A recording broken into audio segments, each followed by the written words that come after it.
Welcome to the Kansas City War Room, Warlords. On today's episode of the Strategicana Saga podcast, we are going to talk about using history as a tool to bring insight into tactical ability in the Saga universe. Today we have three guests back to talk to us about this topic. And so the three guests I brought with us today to talk about this are three people that have already been on the podcast. So just kind of a quick intro, just kind of a quick welcome back to the podcast. First, I'd like to start with Josh. So just want to say, Josh, thank you for coming back today. Yeah, thanks for having me. Yeah, and say the next person we're bringing on, Luke. I'll say, Luke, you were with us just a couple podcasts ago. I just want to say thank you for being back. Hello, I'm well prepared to be a historical wet blanket today. I've got all sorts of points lined up to make everyone sad, so just be ready for those. I think the reality of history is unfortunately it's pretty sad, but there's a lot of epics in there, but really sad. So, but yeah, and so thank you for being here, Luke. And kind of moving into the last person, really glad to have you. I say the kind of last reason I know I asked to bring you on is our third guest, Stephen Holdeman. I just want to say welcome back to the podcast, Stephen. Always glad to be here, guys. Yeah.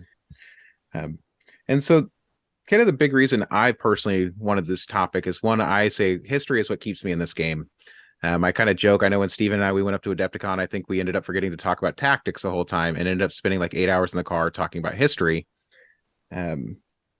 And so for me, when I'm kind of building a warband, I'm kind of thinking about the historical inspiration and how can I kind of play a warband or start with building a warband. And so it kind of got me into the mind frame of wanting to bring everybody on board for this one. And so I just want to jump out with the first question and we'll kind of just jump from there. And I'll say this to say, I have no clue how long we're going to spend on today's topic. Because this is probably a topic, again, like I said, we could spend hours on. And so kind of that first question, just jump out there. And if anybody wants to kind of jump into it, is thinking for you, is historical context relevant for a player when running a warband? So I might jump in here because first, because I think there's others who have stronger, passionate views. So let me get mine and then you guys can join. I think I do like historical context. It actually matters to me. We're working on ancients in our current league. I Mm-hmm. love that time frame, that span of history. Ancient is super interesting to me. And it gets me interested in playing the game. And if you contrast that with Crusades, which I'm not as interested in, Mm-hmm. my passion isn't as strong there. And I've looked through the factions, or maybe I'm trying to find a faction in Crusades that I can assemble and build and get excited about. And I think I can find some, but it's just not as thrilling of a time frame for me. So yeah, for me, historical context is very relevant and sort of mad. It inspires my motivation, right, to really dig in and get interested in the middle miniatures that I'm working on or the games that I'm playing. So yeah, for me, it matters. Yeah. Yeah, I mean, I think Saga uses history as kind of a blanket theme for a really interesting game, and the way you're kind of approaching your warband is whichever one kind of speaks to you on a historical level. Like Josh said, like this era is my jam. Like I love Mm-hmm. this stuff, and it's like picking a faction based on that is just super interesting. But it's ultimately like not why I play the game. Like I enjoy the nuts and the bolts of the game so much that if we were playing like potatoes versus hamsters, like I'd find a reason to like to play the potatoes. Yeah, and then to piggyback on that, something Luke and I have both said since we've started playing this game again is that history is what drew us into it. We were looking for a historical game, and we had been playing lots of the classic historical games before this to try to satisfy both our love for gaming and our love for history. A lot of things that a lot of people in this group and other things do, it's a sort of interdisciplinary love for all kinds of things in life in a way that I want my passions to constantly overlap and I Mm-hmm. want them to motivate each other in a way. As I get more excited about one, I get more energy for another. And for me, Saga is an excellent way to do that and to use history in a way to really, like I said, enhance my own passions for just my hobby time of reading and seeking out articles and just other things that I love about history fandom, you could say, in general. But at the same time, I would still play Saga if the pieces were just black, gray, and white pieces and on a small board. The game's fantastic enough to me that I know I would, once proven to me, continue to enjoy those mechanics for a long, long time and could play it over and over again. But as I sit down to make a warband each time, usually I'm landing with a passion. And it's either going to be a passion for whatever phase of history I'm reading about at the time and something hyper specific I've landed on and I hope to try to recreate, or really passionate about the game itself and extremely passionate about maybe an excellent combination on a board with a historical faction that maybe I didn't care much for, but because I now have an interest in that board, my interest in that phase of history becomes engaged and I start to think more deeply about the faction itself. I want to hear about not just the military history then of those people. I start being interested in the anthropology and the interactions in their life and so on too. So again, to echo that it was interdisciplinary love that all comes together with Saga, and I think that's what's really important.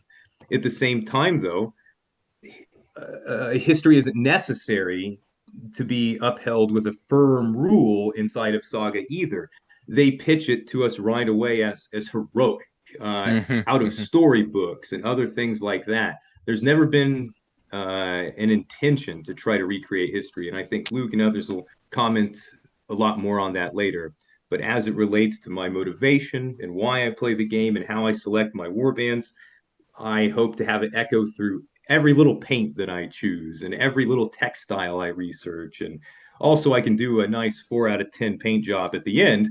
But I've thought hard and about how to pick certain colors and other things like that. So it's really, it sounds like the common thread is just really like you said, it's that ability to do a lot of different parts of history. I think for me, a lot of my love of history too is right. I start with the battles and then slowly you kind of like, well, what did these people do during their lives? And then wait, what were the clothing they wear? And as I'm painting the models, you're like you said, the textiles and thinking about why over the colors. I think about like somebody who loves the Byzantines, obviously, because the name and sake of the podcast. Why am I painting my warbands the colors they are? And it's because it's that historical flavor.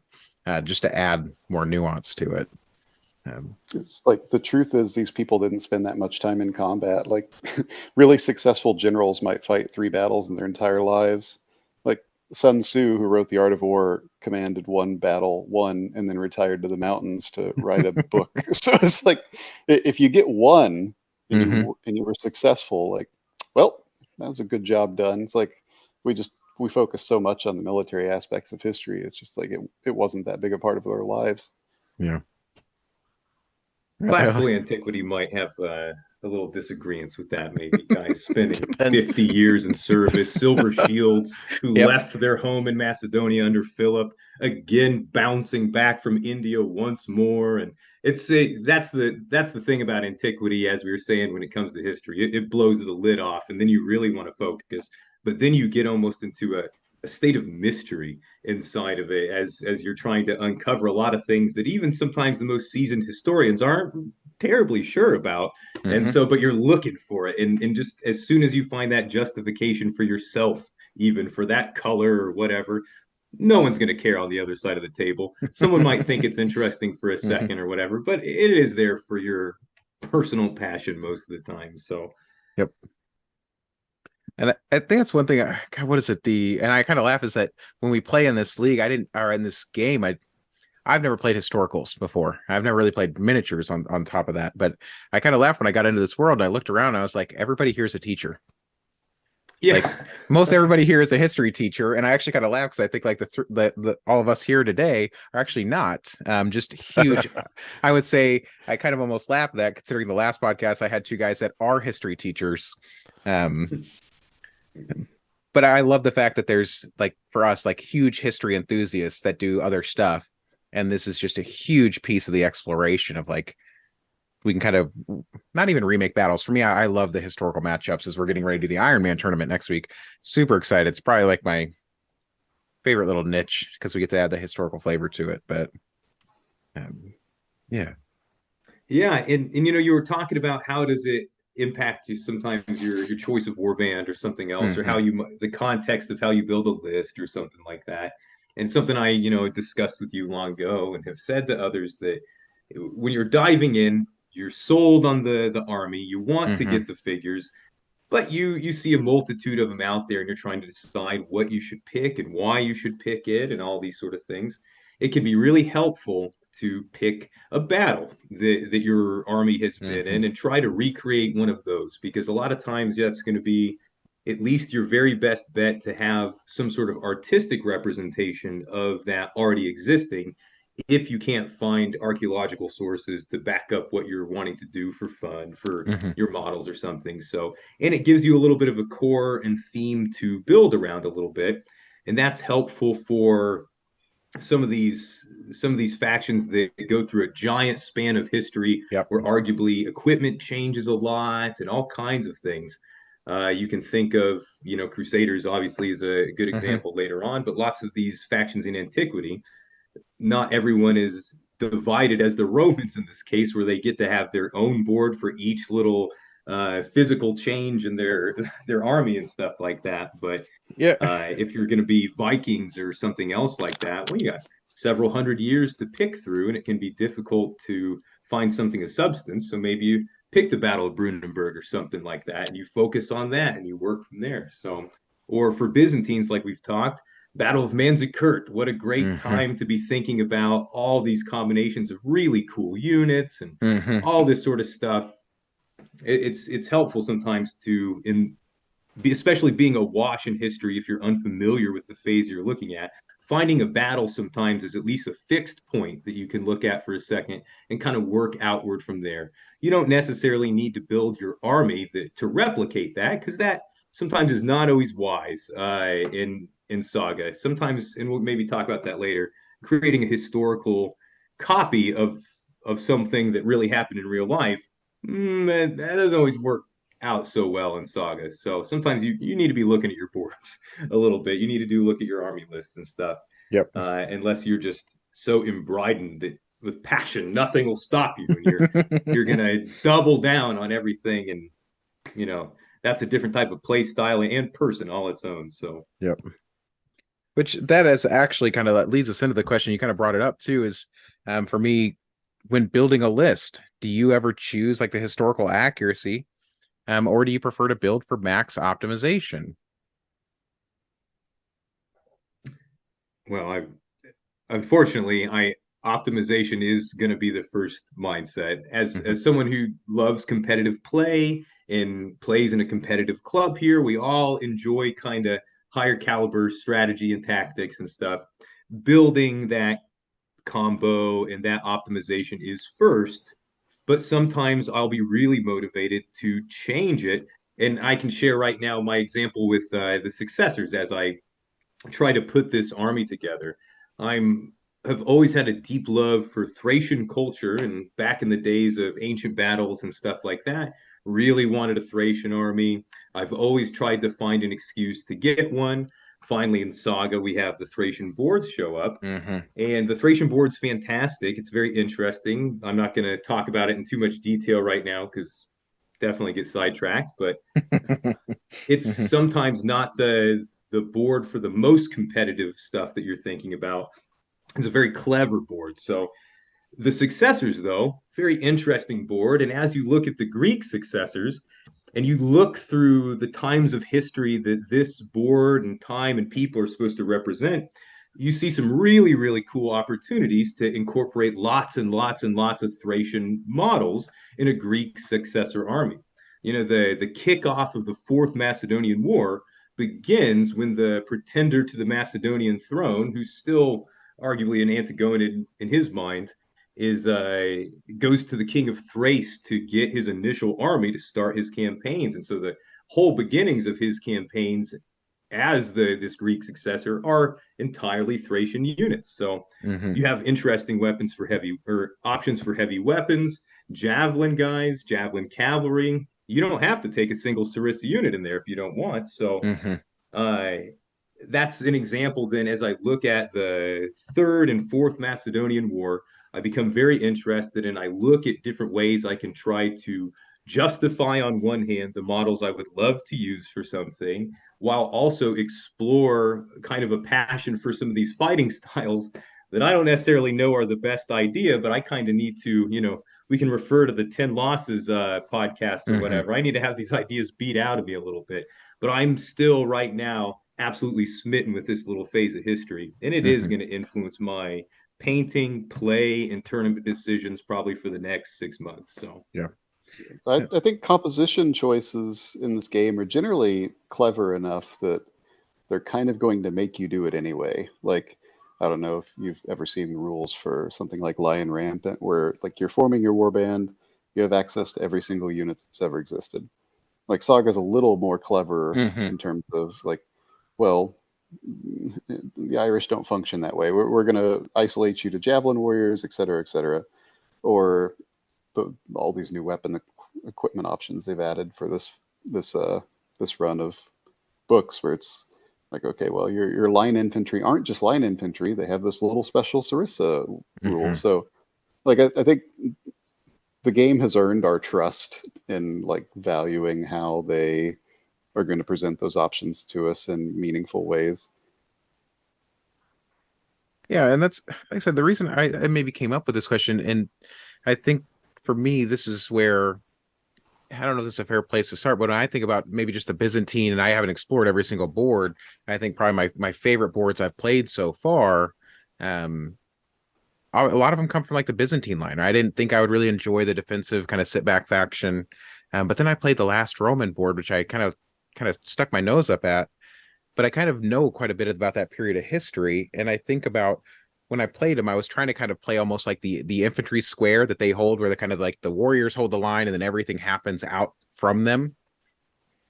Um, Yeah, I mean that's just a good idea anyway. It's mhm. like, They But they they've they almost reward you for that play, and I don't know. I guess that's where for me that's where this topic came up a lot. Is I know some of the war bands they kind of take that heroic look at it, and for me, where like as I'm playing maybe some of the like the Byzantine or the last Roman board, it feels like it plays like when I read history, like in kind of maybe not a quite exact replica, but like that where I kind of have my warriors set. I'm shooting from behind them because I have line of sight. My cavalry are coming out from behind there and then kind of coming back, um, which yeah, is I yeah. think that's interesting about how the Saga boards are created, right? It almost I feel like they've done a fairly good job of creating or sort of capturing themes from the historical army that it's based off of and sort of replicating that in the boards, and that's pretty cool. I think from my perspective that's happening, right? I played Last Romans and I know exactly what you're talking about, right? The fact Mhm. that they have a redirect Hmm. option on there Hmm. to say, hey, I choose where you're charging. It's like Yep. you get to, you know, get them to divert from charging your juicy, archer unit or something Yeah, my into like archer the unit or hard, the hearth guard right? that's sitting out there. It's like, no, you're going Yeah, to charge the like infantry line, and it kind of makes that infantry square. In yeah, that sense of like they're moving in and out of that to prevent that, but on the board we can't perfectly do that, so we're going to give you an ability that then yeah. mirrors that. But it feels that way when you're playing them, just Hmm. like the Age of Invasions Romans feel different from the last Romans or the Byzantines, Hmm. right? It actually, but they still feel like Romans, right? Hmm. There's interesting themes through that, so I appreciate that a lot. I think it really comes out. yeah, Um, it's a credit to the game's design that they're able yeah, to get those kinds of vibes across, and also just how many abilities they have to write for every single board to be able to yeah. maintain that ability to have a good theme. That's So all why I'm playing the Republican Roman army now, even is because they nailed it so well to me. They Hmm. really helped us. Like that's one of their best jobs to me in trying to get the feel of how that army works. And a lot of other war games have tried to explain the manipular formations and triple axes and stuff like that with their abilities. And those war games are so clunky, and so Hmm. it never really happens. And maybe I'm also suckering myself in. Maybe this is where I should think about better lists and stuff too. But I can't help but want to play it Uh-huh. as I know they kind of would have squared up a little bit. It's delightful for me. And so even though I've been getting my teeth kicked in a little bit with them, I've done it with a smile. So Yep. I've enjoyed myself. So I say as a Macedonian player, I definitely feel that pain, unfortunately.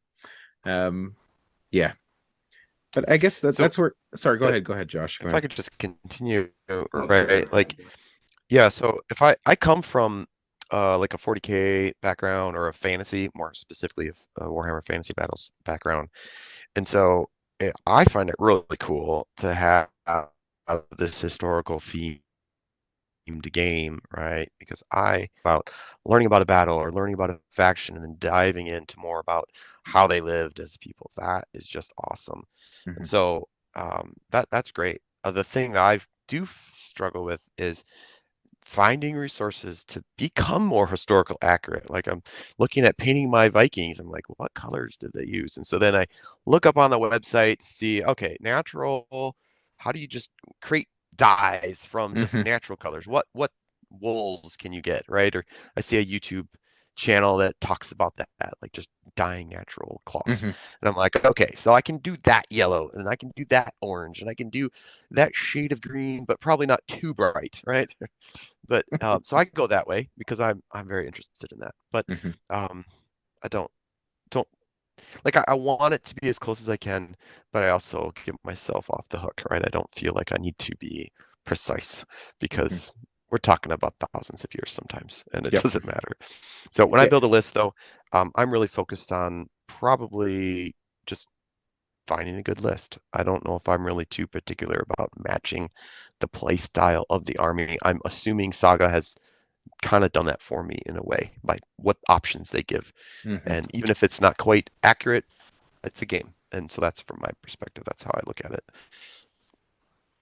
I like that. I like that. And I will say this is maybe my personal tidbit is sometimes when I don't want to do the research, I just look up living history Hmm. actors and just paint them. That's usually my that's Yeah, my that's a good go.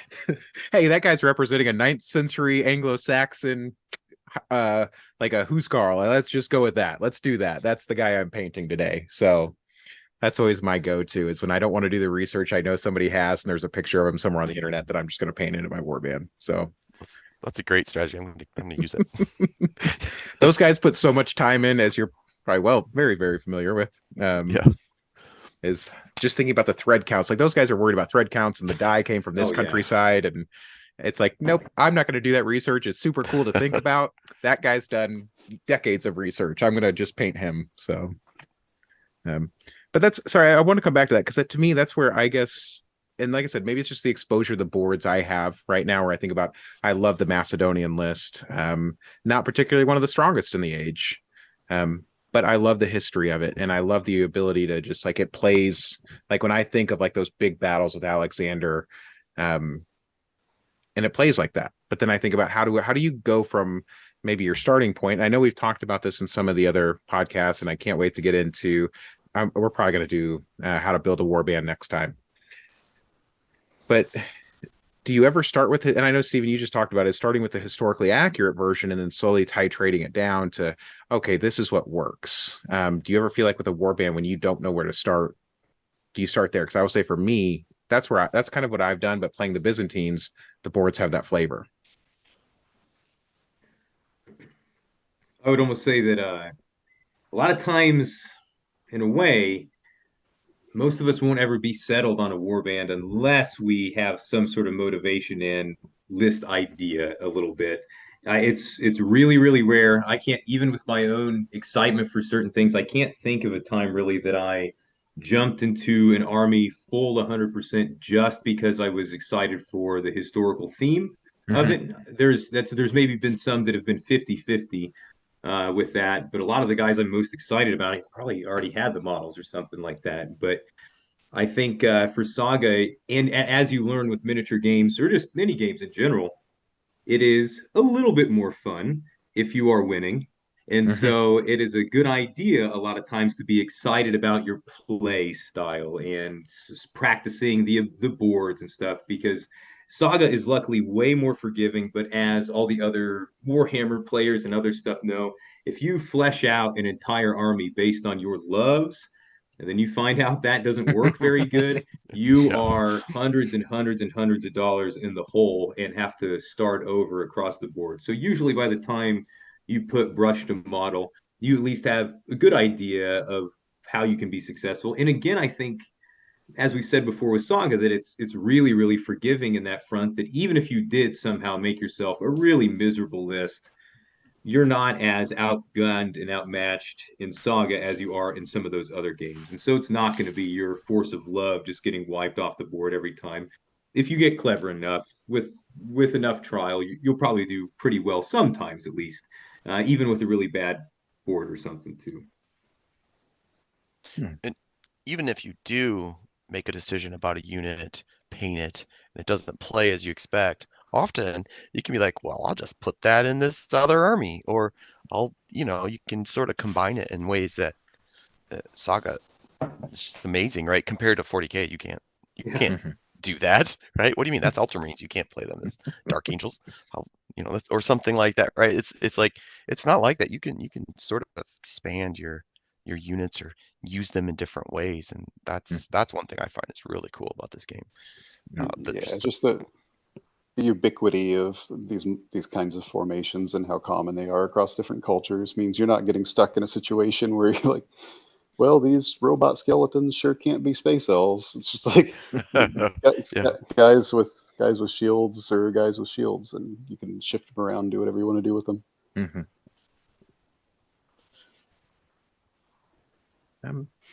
Well, kind of bump it down. This is where I think about. So it's kind of just that is that the idea is even if you start there, slowly you're going to probably find your way working towards an optimized list, no matter kind of what you do, really at that point. But what do you feel like? And I've already kind of talked about, at least for me, when I play some of the Roman boards, or I think about when I even played I really enjoyed the Anglo-Saxons, and I think about the way the Anglo-Saxon. I personally love playing them extremely aggressively. But I think about kind of the tactics that when I think about some of the big battles, which granted what the Anglo-Saxon period covers quite a few hundred years. But is there anything you feel like that history's ever taught you about strategy or tactics, considering the warband? Like you said, the flavor is in every one of these warbands. It's baked into every single warband you pick up. It's like these are kind of the people that they're representing pretty well. Do you ever feel like you take from some of that history when you're learning about them, like, oh, this is how they use that, or this is kind of how they like to do this? Do you feel like that's something that's ever taught you when it comes to like your strategy or your tactics for the warband? I can say that. Oh, go ahead. Okay, well, I have a quick one. I've just been finding that, like playing in the ancient era, I'm more likely to do the thing where you have your infantry on a side and then you have your cavalry screening like a larger percentage of the battlefield because they're fast. Like they can go here, there, and wherever. And I don't find myself doing that in the medieval games because that's not the way they used cavalry in the Middle Ages. Like they were a battering ram in a lot of cases. And in the Middle Ages, or in the ancient world, they were your screeners. They would mostly chase down people who were running away and trying not to die anyway, or they'd scout and stuff like that. So I'm actually using them more like scouts in the ancient world. I don't know if that's subconscious or not, but I've noticed myself doing it. So I think the ironic thing here is that my games with Steven, especially, he's pointed out that I'm playing Spartans, right? And no matter what, I'm almost always placing my Hearthguard on the right-hand side or my Warlord on the right-hand side. And he points out like, oh, this is historically what they would do. And I'm like, oh, I just didn't even think about it. It just happens. So I feel like that's a little irony. I didn't do that on purpose. It just turns out to work that way. It naturally it's willed by the gods at that point. Yes. That the hearth card will be on the right. Who is it, Steven? You're the one that told me where my line leader needed to be for the Macedonians. Exactly, it's the same right there, par right, and you have to stop the phalanx drift. Again, the leaders in the classical world are often in the front right position or the stoutest troops because that's your unshielded side, and men naturally kind of drift to the left away from their unshielded side a little bit. And so a lot of classical armies had kind of sergeant equivalents or commanders and other stuff always in that fixed right position. And like Josh's Spartans there, same sort of deal, but they famously get crushed by the Thebans because the Thebans did not play by the rules that you're supposed to play by when the Greeks are doing it. They didn't read the rule book before you came. Yeah. They squared up with the mega phalanx, the sacred band on the other side, and crushed them. And rest of the world, I think, really phalanx battles after that point, at least the phalanx battles of classical antiquity, they're not really the same after that. So, Hmm. Spartans did recover the body of their commander in that battle, though. They've pushed the mega phalanx back far enough that they're able to get yep, his body, which is just such an awesome detail. absolutely. It's probably why they get their ability, right? Their ability to stand your ground. Well, Or they what I just did can. it so many Mhm. times, like over and over again. But at the same time, we know that the game is going to always balance on the side of game first and not history. And one of the ways that you can see that at the very beginning, again, all the way back in first edition, especially, and less obvious now with as many factions we have. But initially, we only had four factions. We had Anglo-Danes, Normans, Vikings, and Welsh. Anglo-Danes get the Dane axes in that case, and all historical Viking fans were bummed out. Then where's the Hmm. Vikings Dane axes? Why do the actual guys from Denmark not have the Yeah. Dane axes and Yeah. stuff? But it should Yeah. become immediately obvious to you then at that point that the things that if you look at the board would be nuts if they had Dane axes. It's not meant to have the Dane axes, and they're Yep. supposed to correct. And you can see right from the get go, from the initial Saga release, where they're going to side with things a little bit. Like Josh said earlier, it's about thematic elements and stuff. And sometimes, to your original question for this round, how much are we using lessons learned in history to try to inform us on the battlefield in Saga? In a way, it's sometimes a little bit more meta than that, I think, in the sense that you're trying to understand the deeper concepts in history of this faction so that you can better understand the intention of the Saga designer Hmm. Hmm. sometimes, because sometimes you're kind of missing where all these things come together, and sometimes you say, oh, okay, yeah, this does play like that when you consider that this is where the designer's mindset might have been in his opinion of the expression, the thematic expression of the Hmm. board or Hmm. something like that. And Thracians a little bit are a good example, and several others too, where we're just supposed to. They showed it a lot originally with the original pagan Rus, who were more about fighting in the cold Russian climate than it was Hmm. about fighting warriors or anything. You're fighting freezing cold and winds and bad weather and stuff like that. You weren't fighting, guys in Nezdovo helmets or something like that. They didn't say like, here's the Malia burial or some other thing. They said, nope, if you're too far away in the dark, you're going to be exhausted because that's scary and you don't want to be out there by yourself. And you say, okay, well, I think I see where this is going. And Hmm. so there has to be a little cross and a little bit in these previous historical games that are really static, big lineup fights. You are trying to mimic history so much when you sit down, but somehow it doesn't end up being very fun. It's only fun to look at all your guys in that formation and go forward and move them up and roll dice. Hmm. After a bit, you start to appreciate the game aspect of Saga more deeply. And from there, history is just a really cool draping and sometimes a motivation for tactics, but not necessarily the ruler of them. That's sorry. That was maybe to me that's the biggest point. Is you talked about like finding out what was the creator really trying to do with this war band, because I think as I've sat here painting my Macedonians for the last, I don't know, like last month or so, trying to get a couple more points built for them. I'm sitting there with the board and it's just sitting on top of my painting table and I'm looking at it and it's like it does play like them, but I always try to get into like the psychology of why would they want to do what they did, right? Why did they choose the abilities to play this style? How is this style play inside of the game they built?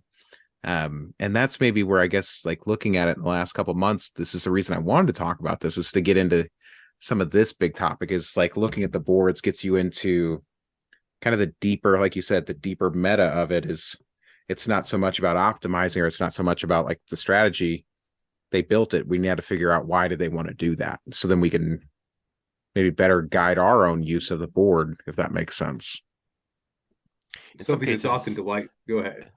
well, I was just going to say, in some cases, I like look at the board that I'm not used, like the faction that I'm not used to. Like I'm thinking of the Spanish or the Iberians, or like some of the other factions that I'm just not familiar with the history. And I see how it seems to play in Saga, and then I look at that and I'm like, oh, is that how they actually fought in real life? And I'm intrigued to want to go learn more. And so that's Mm, sort of as a hook to draw. It's so like the opposite way, right? Not trying to apply what history did to the yeah. gameplay, but to try to see it about the other way, right? Like maybe they did do these interesting, dynamic, horse-based, movement at off times or something. Like maybe that's their theme. I'm very interested to learn about that. And there's just so much to know and learn that you have to start somewhere. But Hmm. yeah, that's just kind of something I've taken from this. Yeah. So jump back, Steven. You had something you wanted to say? Oh, I was just considering Josh's point well enough that I don't Mhm. remember what I was saying anyway. So Okay. I'm sure there will be plenty Yep. sneaking in there anyway. So Yep. But I say this coming back to that, Josh, is I really liked I do like that sometimes it's like I don't know anything about this culture, I don't know anything about these people, I don't know anything about the wars they were in, because maybe it's not a region I've ever been interested in. And I always kind of Yeah, like that is that fun part of history of learning. Hold on, how is that? Let yeah, me go research a little bit, watch some. And nowadays, geez, man, there's so many history podcasts, there's so many YouTube videos. It doesn't take much anymore to really learn a lot about history. exactly. Like to Stephen's point about the Thracians, right? Like I've never heard of them before, but now having seen that's a board and even hearing Stephen talk about how interested he is in them, it even draws me to want to look and investigate that time period and those people more, right? It's just kind of an interesting artifact of playing a historical game. I think that's one of the most wonderful parts about Saga is that exact phenomenon of in a way, every time someone sees any type of history media, it is a form of education if they didn't know about it before. It's slightly Mhm. revealing. And that's why some of the whinier historian lovers like myself or whatever, can be so sad to see big presentations of certain types of historical media because you see it represented what you know is incorrect, maybe equipment or some other thing like that. And it breaks your heart because you know that tons of people are going to see this for the very first time. They're going to fall in love with it. And then right from the get go, they're going to think about all kinds of different things that aren't correct. And it doesn't hurt anybody to be that way. But you think if you have such creative control and such impact, why not just it's equally beautiful and it fits in your budget, why not just go ahead and make something look this way, because it's going to really positively impact how much attention comes back to history. And a lot of times, in academia right now, there's a declining interest a lot of times in history, in a refocus on other aspects of humanities and stuff. And so uh, you want somebody to see that cool Thracian helmet and say, huh, what are those guys all about? Instead have it be presented as some Thracian with some ridiculous Italian 16th century helmet on or something. Like maybe they'll still be interested, but it sure isn't what got me interested, man. I saw the real helmet and I blew up. I wanted to know more, Mhm. and I think that it is a service to humanity when games like this create such a positive Mhm. impact like that. I see. It's true. But then on the other side, like I have a Spartan warband and I got the Victrix box and the helmets, the crests are whatever traverse wise, they're like facing on and not like the 300 Spartan warriors with the current helmets with the right, but I want the 300 look too. So I want both in some cases because it's just cool. But you know, And historical actor is important, but I Mhm. want the cool look too. Yep. There's a really interesting reason why they didn't wear Corinthian helmets. Basically, like you can figure out how complicated the maneuvers of an army were going to be based on how open the ear slots of their helmet were. So, like a Corinthian hoplite would go forward. A knight with a big helmet on would go forward. It's like then you look at a Roman helmet and their ears are open and they need to be able to form testudo. They need to be able to shake out into screening lines. They need to be able to collaboratively throw javelins. And it's like the reason Spartans in the Peloponnesian War wore helmets that left their ears open is because they were performing more complicated maneuvers. So, like just knowing the history of a helmet gives you like an insight into how an army functioned. God bless the history of a helmet. That's what I see it across the board. You know, with Hmm. Napoleonic guys, they talk about button counters and stuff like that. I'm a helmet guy for sure. I see that and I think, oh, ooh, I know, ooh, that helmet's from England. Oh no, it doesn't matter. It doesn't matter. But it's from 300 years before this on the other side of Europe, and you just say, oh, whatever. You just let it go. Yeah.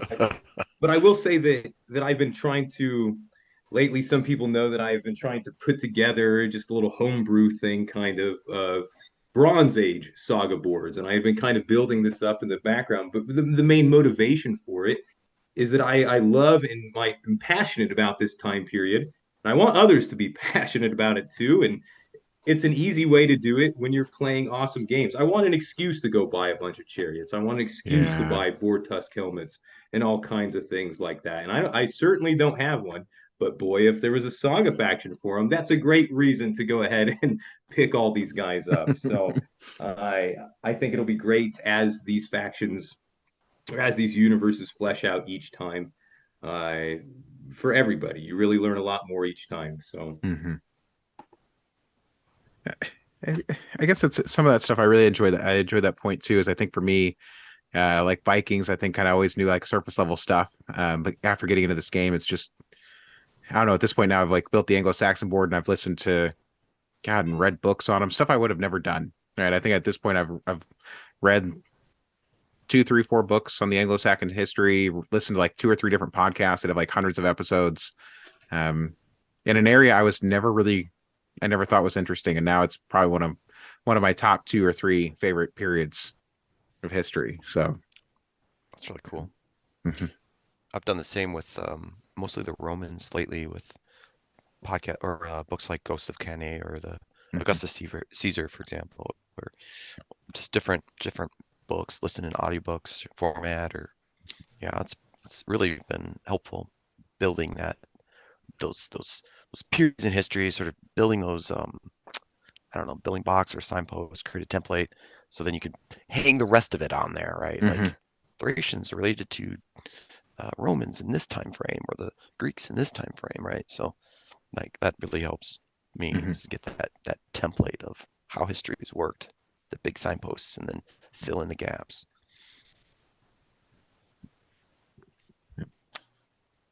Yeah.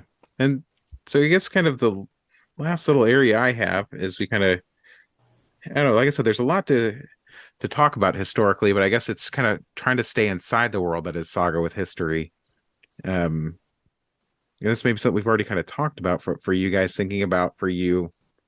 Um, kind of what's do you feel like history is like your major second element at this point, or when you kind of get into a list and you start thinking about some of that stuff, um, do you feel like it brings a lot more of that motivation for you, right? When I think about the motivation, like I say this is like I know Steven, you're playing the Romans as I play the Macedonians, and I'm kind of just really trying to get through the list to kind of find what's working well, which I feel like I have. It's just kind of running into some unfun luck lately. Um, do you feel like kind of that's the motivation to keep playing them, or just kind of keep going through building a new war band, things like that? For you, what kind of keeps your motivation up I to go was through some of this stuff? with the Romans you mentioned in particular. Again, as I kind of talked about in the 10 losses, I expected kind of poor performance for these guys, and they are a good example then of models and history that I've just always wanted to have. I've wanted to play with it. And so I knew no matter what, I'm going to take these guys at a certain point, and no matter what, I'm going to probably play them in the semi-classical formations and stuff like that and enjoy them for a little bit. At a certain point, though, they I will start making those changes that we talk about in the 10 losses a little bit there. I am going to have to start to make those corrections over time. But there is sometimes an occasion where a love for a board and history don't align for me in a certain way too. And a great example is both kind of the Celtic factions in general, uh, Irish, Scots, and Welsh there too. All these kind of Brittonic mixes and stuff up there. They're Hmm. very cool boards. They're very good, but I've just never been passionate about their individual histories, and they don't have the material culture. They don't have the archaeology that attracts me to their Hmm. models and stuff. And the ones that I would be interested in aren't really compatible much with the play style of the warband. And that happens a lot with some of these factions, like the Celtic factions, because pieces of equipment and stuff aren't there to be show pieces and stuff like that. You're taking waves of levy, you're taking waves of poorly dressed in armed men and stuff like that, and that's not always very exciting. But I love the Irish board, and inevitably I will take it at a certain point, and my love for that board, it will supersede my love for Irish history a little bit. That's not to say I don't enjoy Irish history, but from a model standpoint, it's not something I'm really excited to dig into a little bit. But ultimately, the history is the battery that continues to drive. And that's no more apparent to me than in my relationship with Age of Magic. I'll always love Saga of any variety that comes out. And Hmm. so I've played a lot of Age of Magic, obligatory a little bit. But when it came down to go to, the last Age of Magic tournament, I desperately needed to integrate history into it Hmm. somehow and created my Lost Civil War army and put it in there. So really my love of wanting to play a Civil War army and a lack of game to play it, I inserted then instead of the magic element and things like that. So you could see my motivation, my battery with history pop up everywhere, even when it's not really supposed to be there so much. But luckily, the old Lost Civil War guys there were pretty well received by people that played against them. So That was a sorry. Just going back to that, I know we were kind of up at Adepticon together, and it was probably really just like Age of Magic is meant to be a lot of fun, and I love the idea of like integrating even history into that. Right? What's history, and how can you kind of bring it in? Because your idea was like what, right? They had walked through like a portal out in the woods. I can't remember what regiment was it, Stephen? exactly. I'm gonna So ask you about it it because was that's the just 101st Indiana Volunteers in this case, and after one of their engagements in Kentucky, after a huge battle that was there, that unit kind of goes missing for a little bit. It disappears from roll call. Roll call. People don't know where it really went. And then magically it shows back up in roll call again, and no one just acknowledged anything about it pretty much. And so I took that, my love of history in that time period, my engagement with that unit is that I have a relative that fought in that unit. And so that's the only reason I followed the troop logs for that specific unit. But it was an interesting opportunity for me to say, aha, this is where they got lost in the woods. And found this great portal and ended up, Bigfoot helps them because there's a huge amount of Bigfoot sightings in the Civil War. Lots of hmm. guys spending time in the woods, lots of guys seeing Bigfoot. There's even like a small engagement where both Confederates and Union soldiers are both unloading on what they think is a Bigfoot running through there. And then, they never get anything or whatever. But of course, I wanted to try to later incorporate Bigfoot into my Union soldier, Ooh, fantasy uh-huh. army or Hmm. whatever. And cavalry officers on Pegasus and stuff. But ultimately, it's history is the lens that I view almost everything Hmm. almost involuntarily. So But I don't know. Sorry, like is that's maybe something too. I think for me, after us going up to Adepticon, we played. Oh, now what was the song we played on the way in? So you could, and I do this. I will say this. I learned this now. Is I always, and this is maybe comes from my love of sports psychology. Is thinking about how to get into the mode, how to get into the mindset when I go into a game. And something I picked up off of you that I was like, man, that really got me energized for the day. It got me feeling good and ramped up. Is we listened. Fighters of the Anglican by Yeah, about the Saxon warriors yep. proud standing side by Hmm. side and their Yep. hero breaking through the mist and But no, I say I listen to that now. Every time I go to play my Anglo Saxons on the drive to tabletop here, our local gaming store, that they're just playing, right? I have it like the stereos all the way up. I'm like blowing my speakers out in my car. I'm just getting yeah. pumped up to get in there. But I also think to the time where we were driving to Adepticon. What was the song we played for the Civil War guys? What was the Oh, uh well, we did like Frog in the Well and yeah. oh God, the Union Forever and Yep. stuff like that. I Hmm. was singing Union Forever the whole time. And But I go to that. That's maybe what I think about the secondary element um of how can some of that stuff, and it's that love where it's like finding these other things. And now I laugh because whenever I play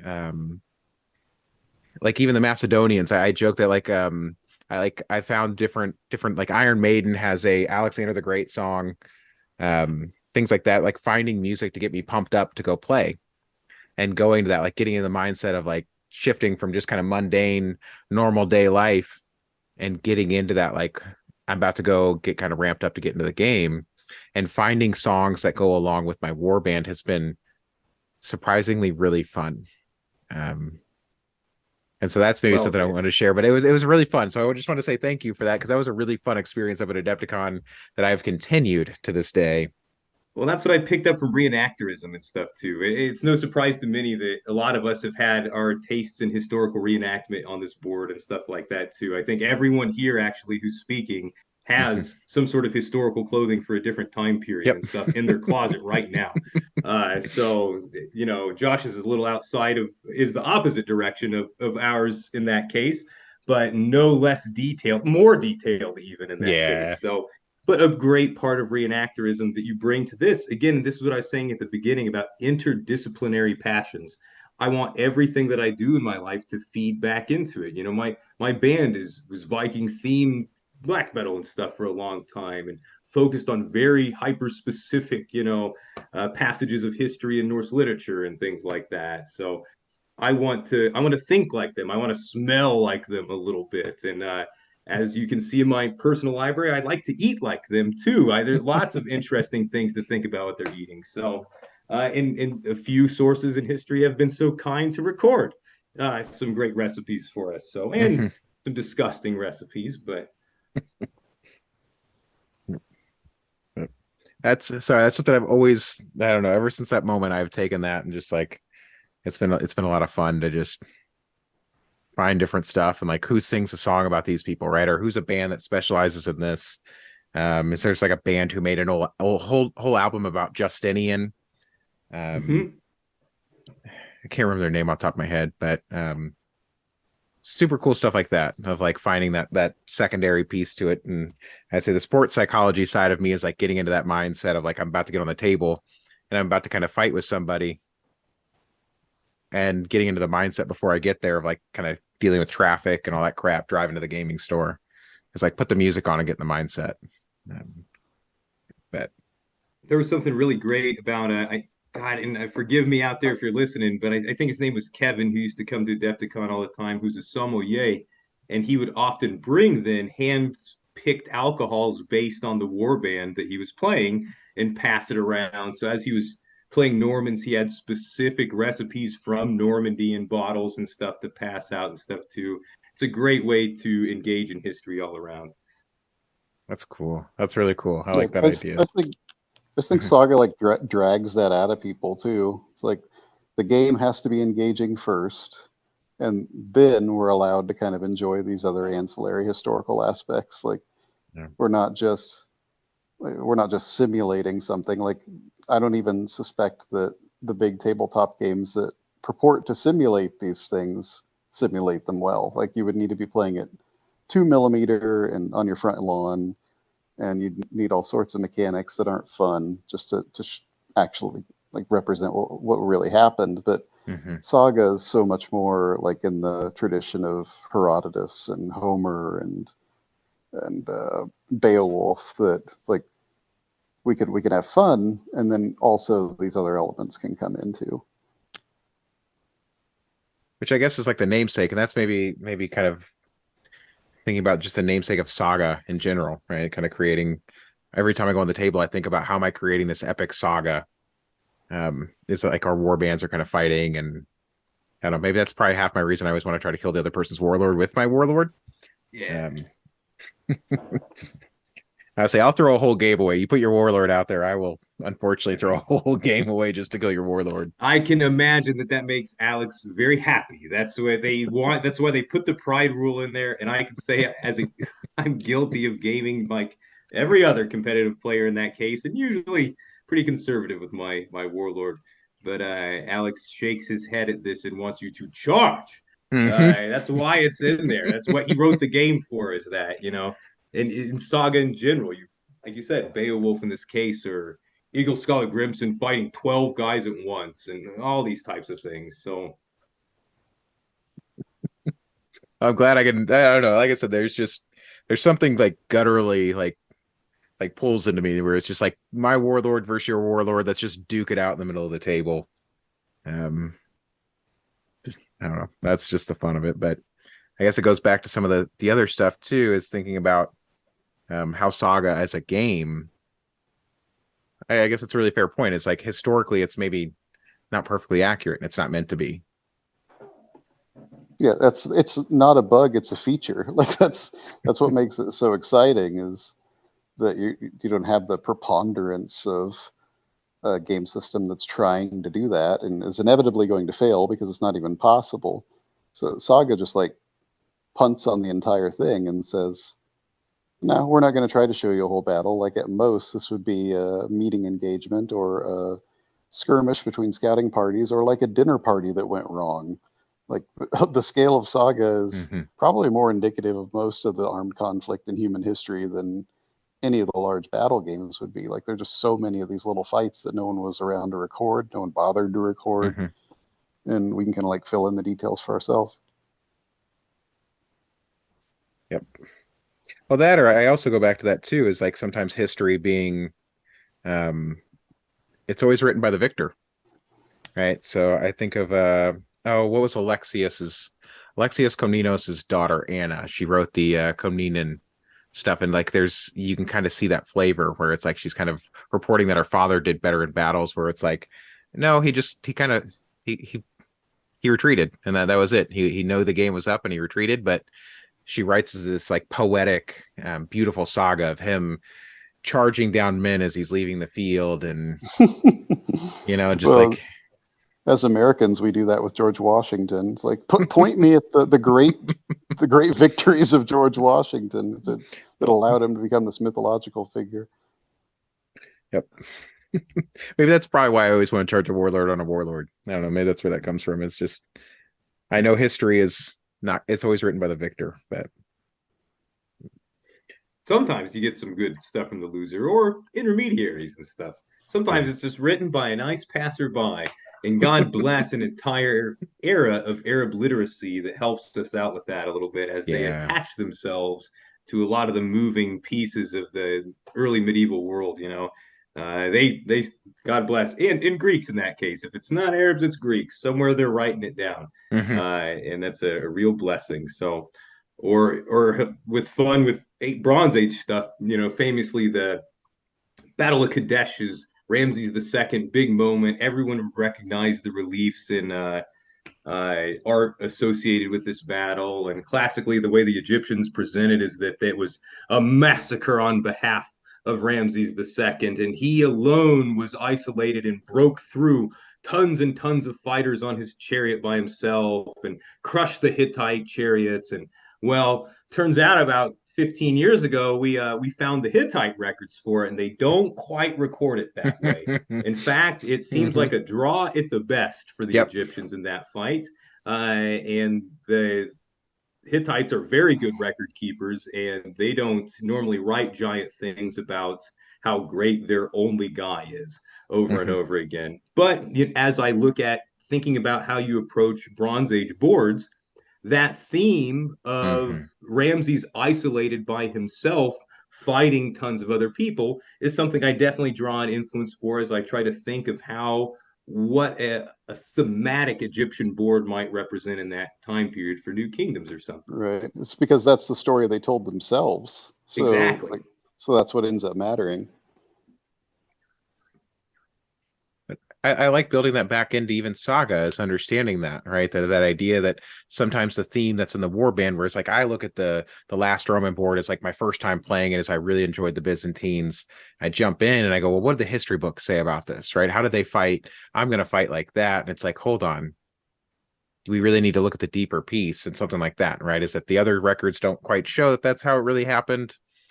So taking it with a grain of salt and looking at what the creators really wanted out of the board, right? Yeah, I'm sure Basil II would wish a little bit more out of the last Roman board. I think he would say, I think we're a little more aggressive than this. Yeah, well, I would say I I hope, and this is maybe just my personal pet peeve as somebody who loves the Byzantine and the Roman boards.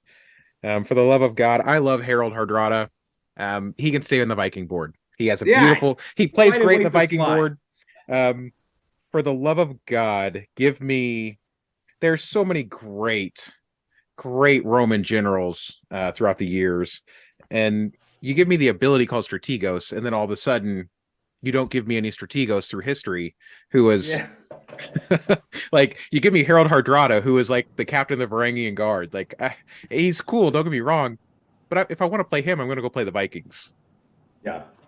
Um, because he's also more of a badass in the Vikings. So um, I don't know. So that's just for the love of oh God, if Studio Tomahawk they could do one thing for me, it would be just give me a legendary that is like I said, it's either Basil or you think about I don't know. There's just a million that Or are you just great. get on your knees and turn to the east and face Strasbourg and the Studio Tomahawk, and you project, buddy. Maybe they're listening. So Yeah, well, honestly, I'll kind of I don't know. Maybe I'll just have to write it myself at some point and just homebrew, and I'll make everybody here okay with it. So at they that actually point, used to give us the mechanics for that a little bit in their old campaign in the first edition. They kind of gave you their kind of breakthrough on how their formula works for creating a special character or something. But it was kind of fun. It's kind of broken too, but it was fun for goofing around.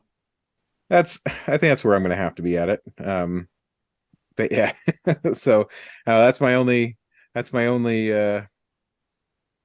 caveat to that is give me for love of God, give me a Byzantine Basil the Bulgar Slayer. I don't know that the White Death of the Saracens. There's too many great ones, but we'll move on from that. But I just coming to the I guess kind of last piece of it as I think we've already been kind of kicking this around. Like I said, I could talk about history forever on this.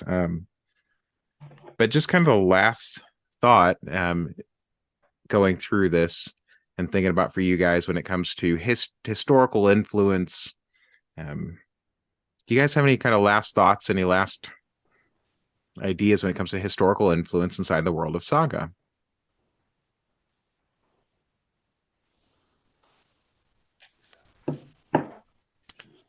I guess as a just to obviously echo a lot of the stuff that we said earlier, but and what a lot of us have said tonight too, that if you are struggling to look at different boards and you're trying to find your inspiration, sometimes take a look at really specific points in history a little bit and try to get excited about those or find just find that little string that you need to pull somewhere in this line, because that's the common thing that happens with history is you find just one little thread and you pull it just because you were interested about the color of a tunic or something like that, and suddenly you've spiraled into a wealth of knowledge, usually more than you can digest at once, but passion rides alongside of that, and it can be a really fun way to get your models painted, that's for sure. Mm-hmm. Or sometimes to be intimidated about painting your models as you find out intricacies of their gear or some other thing like that.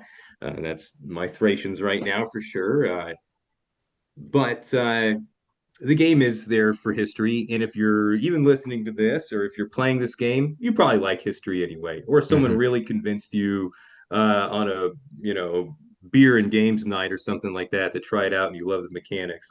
But ultimately all of us love history in one way or the other, Mm-hmm. and spend some time looking at what a really cool palette that they've given you to enrich your own interests through a game. And I think you'll find a lot of really cool things if you Yeah. take the time to read about them. And if anyone else is always ever looking for sources, Josh, if you're ever looking for sources or something like that, I'd love to bombard some links or something like that too. It's what a passion. It's a great time. So, That'd be great. but with that, Mm-hmm.